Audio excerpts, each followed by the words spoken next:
स्वतःच स्वतःला टोपी घालायचा आनंद काही वेगळाच आहे. कशी वाटली माझी ही क्रोशेची टोपी?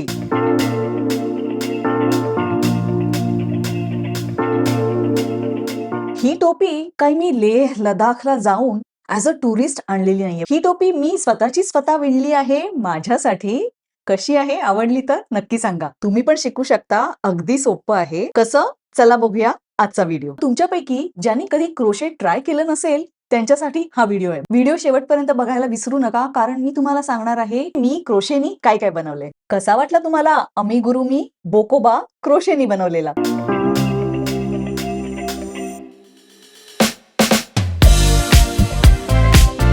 नमस्कार, मी श्वेता पुरंदरे. माझ्या या YouTube चॅनलवर तुमचं खूप खूप स्वागत आहे. तुमच्या लक्षात आलंच असेल, आजचा विषय आहे माझ्या नवीन छंदाचा, जो आहे क्रोशे. ज्या महिला विणकामात आणि पटापट स्वेटर विणण्यात अगदी एक्सपर्ट असतील ना, त्यांच्यासाठी नाहीये हा व्हिडिओ आहे. बिगिनर्स करता, ज्यांना क्रोशेचा सी ही माहित नाहीये त्यांच्यासाठी.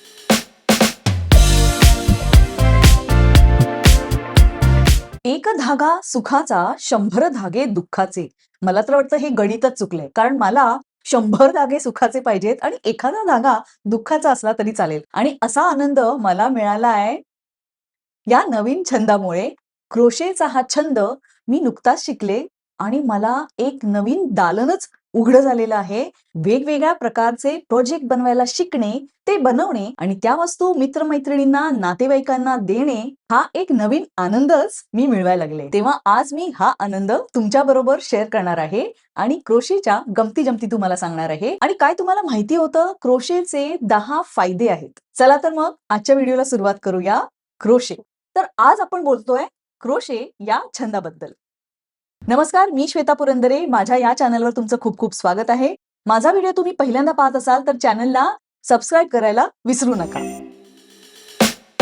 आताचा शिक्षणक्रम मला काही माहिती नाही, पण आमच्या वेळेला शाळेतच काही जुजबी शिवणकाम शिकवलं जायचं.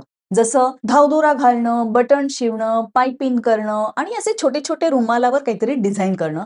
हे असं जुजबी प्राथमिक शिक्षण शाळेत आम्हाला मिळत होतं शिवणकामाचं. पण पुढे 10वी, 11वी आणि 12वीच्या सुट्टीत मी प्रॉपर शिवण क्लास जॉईन केला आणि चक्क वेगवेगळ्या प्रकारचे कपडे शिवायला सुरुवात केली. छोटी छोटी झबली, टोपरी, ते थेट माझे पंजाबी ड्रेसेस सुद्धा मला शिवता यायला लागले. आता रेडीमेड कपड्यांचंच प्रस्थ इतकं वाढलं आहे ना, की मी कापड आणा आणि ते शिवायला टाका हे विसरूनच गेलेली आहे. फक्त ब्लाऊज तेवढेच काय ते मी बाहेरून शिवून घेते, नाहीतर बाकीचे सगळे कपडे रेडीमेडच असतात. आणि विणकाम म्हणावं तर 2 सुयांनी मारामारी करणाऱ्या महिलांचं मला फारच कौतुक वाटायचं काय भरा भरा भरा या महिला मफलर काय शिवतायत, स्वेटर काय शिवतायत. पण ते विणकाम शिकायचं मला कधी फारसं वाटलं नाही. पण थोड्याच महिन्यापूर्वी बिल्डिंगच्या एका फंक्शनमध्ये मला माझी एक मैत्रीण भेटली. मैत्रीण म्हणजे ती लहानच आहे, पण मी तिला अगदी मैत्रिणीसारखी वागवते. आणि ती इतकी छान दिसत होती. तिने असा स्मार्ट स्लीवलेस एक टॉप घातला होता आणि हातात एक अशी छानशी तिने पर्स घेतली होती. आणि ती म्हणाली, "तुला माहितीये का, ह्या दोन्ही गोष्टी मी स्वतः बनवल्या आहेत." आणि मी चकित झाले. म्हणलं, "काय? तू बनवलंस? कसं बनवलंस?" आणि तेव्हा तिने मला क्रोशेबद्दल सांगितलं. मला क्रोशेचा सी सुद्धा तोपर्यंत माहिती नव्हता. मी मनावरच घेतलं. मी म्हटलं मला क्रोशे शिकायचंच आहे. कारण कपडे शिवायला मला खूप आवडायचं, पण ते थोडं किचकट वाटायचं. तर म्हटलं क्रोशे हे काय प्रकरण आहे ते बघूया. त्यामुळे सगळ्यात पहिले मी तिच्या घरी गेले आणि तिने बनवलेल्या अनेक प्रकारच्या वस्तू मी पाहिल्या आणि माझा निर्णय अगदी ठाम झाला, की क्रोशे शिकायचं म्हणजे शिकायचंच. क्रोशेची जय्यत तयारी मी केली. मी धावले दादरच्या छबिलदास लेनमध्ये, कारण तिथे एक एकुलतं एक दुकान क्रोशेच्या साहित्याचं आहे. आणि तिथून मी असे सुंदर प्रकारचे लोकरीचे गुंडे विकत घेतले आणि त्याचबरोबर घेतल्या या वेगवेगळ्या प्रकारच्या क्रोशेच्या निडल्स सुद्धा. आणि त्याचबरोबर घेतली ही छोटी कात्री, हे छोट्या प्रकारचे हुक आणि या वेगळ्या प्रकारच्या सुया सुद्धा. आणि तुमच्या इकडे जवळपास दुकान नसेल तर काही काळजी करू नका. तुम्ही दादरहून हे सामान आणू शकत नसाल किंवा तुमच्या शहरात अशा प्रकारचं दुकान नसेल, तुम्ही हे सगळं ऑनलाईन खरेदी करू शकता. मी क्रोशेच्या सामानाच्या Amazonच्या लिंक्स व्हिडिओच्या डिस्क्रिप्शनमध्ये देतेय, नक्की बघा. आणि या व्हिडिओमध्ये टॅग केलेले प्रॉडक्ट्सही बघायला विसरू नका. क्रोशे शिकायचं तर ठरवलं, पण शिकायचं कुठून? तर क्रोशेचं एक पुस्तकही मी विकत घेतलं, पण ते पुस्तक इतक्या वर्षापूर्वी लिहिलेलं आहे आणि त्यातली लँग्वेज इतकी क्लिष्ट होती, की त्यापेक्षा मी ठरवलं YouTubeलाच गुरु बनवूया. क्रोशे शिकायचं असेल तर YouTubeच तुमचा गुरु. कारण युट्यूबवर इतक्या प्रकारचे व्हिडिओज आहेत आणि हे व्हिडिओ बघून बघूनच मी हळूहळू क्रोशे करायला शिकले. ओल्ड स्कूल मेथड प्रमाणे क्रोशेचा प्रोजेक्ट म्हणजे स्लिप नॉट बनवणे, मॅजिक सर्कल बनवणे, चेन बनवणे, single crochet, double crochet, triple crochet, half double crochet असे बरेचसे प्रकार आहेत. पण गांगरून जाऊ नका, घाबरू नका. युट्यूबवर हे तुम्हाला अगदी सगळं स्टेप बाय स्टेप शिकता येईल. आणि पहिल्या फटक्यातच सगळ्या प्रकारचे स्टिचेस आलेच पाहिजेत असंही नाहीये.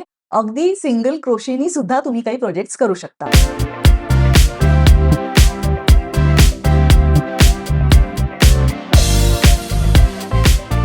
बाळबोध प्रकारे करायचे प्रोजेक्ट म्हणजे ग्रॅनी स्क्वेअर बनवा. हा माझा फसलेला ग्रॅनी स्क्वेअर. मी अनेक दिवस हे ग्रॅनी स्क्वेअर बनवण्यातच घालवले, पण हळूहळू त्याचं तंत्र कळायला लागल्यावर मग मात्र माझा प्रोग्रेस झाला आणि मग त्याचा साधारण आकार जमायला लागला आणि हळूहळू व्हायला लागली प्रगती आणि अशा प्रकारचे ग्रॅनी स्क्वेअर मी बनवायला लागले. पण मला आला कंटाळा. म्हटलं ग्रॅनी स्क्वेअर काय बनवायचे, मला काहीतरी मजेशीर छानसं काहीतरी बनवायचं होतं आणि अतिशय सोप्या प्रोजेक्ट्सनी मी सुरुवात केली. म्हणजे अशा प्रकारचा हेअर बँड बनवणे. हे होतं तर वॉशक्लॉथ प्रोजेक्ट, पण याचा मी अनेक प्रकारे उपयोग करते. जसं मी माझा फोन याच्यावर ठेवते, त्यामुळे फोनचा कॅमेरा खराब होत नाही. हे तुम्ही माउसपॅड म्हणूनही वापरू शकता. सांगायचा मुद्दा काय, क्रोशेची ही जी प्रोजेक्ट्स आहेत ना खूप वर्सटाईल आहेत आणि याचा तुम्ही अनेक प्रकारे उपयोग करू शकता. या 6 महिन्यात मी क्रोशे करून खूप काही गोष्टी बनवल्या आहेत आणि हो बऱ्याचशा वस्तू मी बऱ्याच लोकांना गिफ्टही करून टाकल्या आहेत. तेव्हा आपण बघूया काही उरलेले मास्टरपीसेस. मी काय काय बनवलं असेल माहितीये तुम्हाला? ही अशा प्रकारची छोटी फुलं करायला मी शिकले. हे आहेत आयपॉड साठी केलेले पाउच. किती क्यूट आहेत हो की नाही? आणि हे इतके पटकन बनतात आणि किती छान दिसतात.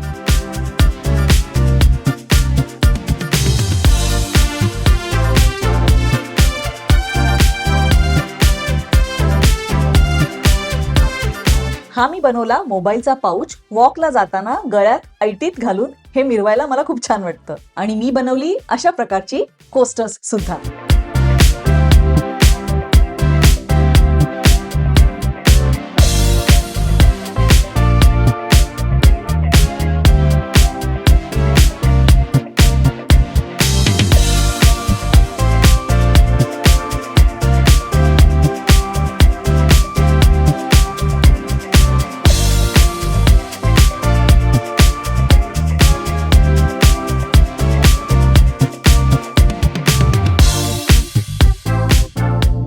प्रोजेक्ट्स ना नजर नको लागायला.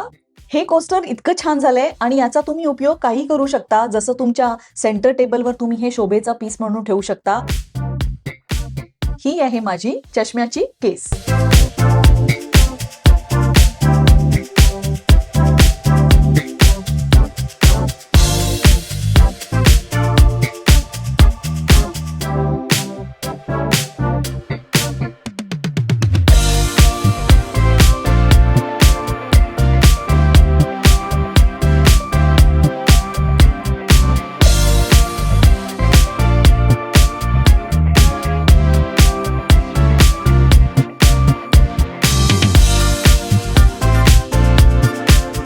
याच्या पुढची स्टेप म्हणजे अमिगुरुमी, म्हणजे छोट्या प्रकारची खेळणी किंवा स्टफ केलेल्या गोष्टी. हे माझं बनणार होतं फसलेलं सूर्यफूल, पण त्याचं मी अमिगुरुमी करून टाकलं. एखादा छानसा केक असावा असा हा शोभेचा पीस दिसतो.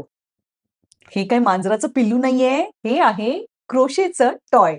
हा बोकोबा मी बनवला आहे. याला म्हणतात अमिगुरुमी कारण हे आहे स्टफ्ड. आणि अशा प्रकारची कितीतरी क्यूट टॉयज तुम्ही बनवू शकता. कसा वाटला अमिगुरुमी बोकोबा? क्रोशे करायला तर मी हल्ली शिकले, पण एवढ्या कमी वेळात मी इतक्या सगळ्या गोष्टी बनवल्या. तुम्ही पण हे करू शकता. तुम्ही जर क्रोशे ट्राय केलं नसेल तर क्रोशे ट्राय जरूर करा. आशा आहे माझ्या या व्हिडिओमुळे तुमच्यापैकी काही जणांना तरी वाटलं असेल क्रोशे शिकायला पाहिजे. मग वाट कसली बघतायत? पटापट टॅग केलेले प्रॉडक्ट्स चटकन ऑर्डर करा. आणि तुमच्यापैकी ज्या लोकांना वाटत असेल क्रोशे नको बाबा, आपल्याला दुसरा काहीतरी छंद हवा, तर माझा पुढचा व्हिडिओ नक्की बघा. त्याच्यामध्ये मी असे 5 प्रकारचे छंद सांगणार आहे आणि त्यातला कुठला ना कुठला तरी छंद तुम्हाला नक्कीच आवडेल. पुन्हा भेटूया. नमस्ते. चला पाहूया क्रोशेचे 10 बेनिफिट्स काय आहेत.